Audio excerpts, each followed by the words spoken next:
জুলাই গণঅভ্যুত্থানের আন্দোলনকারী ও ইনকিলাব মঞ্চের মুখপাত্র শরীফ ওসমান হাদীকে ছদ্মবেশী আততায়ী প্রকাশ্যে গুলি করে 12 ডিসেম্বর।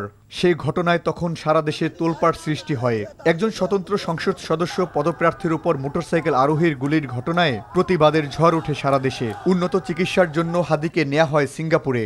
কিন্তু সকলের ভালোবাসা পেছনে ফেলে হাদী পাড়ি জমান পরপারে। তার জানাজায় জনস্রোতে হত্যাকারীদের গ্রেপ্তারের দাবি আরও জোরালো হয়।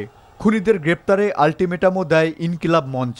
এমন প্রেক্ষাপটে পালিয়ে যাওয়া ফয়সাল করিম মাসুদকে হত্যাকারী এবং হত্যার নির্দেশদাতা হিসেবে ঢাকা মহানগর উত্তর যুবলীগের সাংগঠনিক সম্পাদক ও সাবেক ওয়ার্ড কাউন্সিলর তাইজুল ইসলাম চৌধুরী বাপ্পি সহ 17 জনকে অভিযুক্ত করে আদালতে চার্জশিট দেয় ঢাকা মহানগর গোয়েন্দা পুলিশ।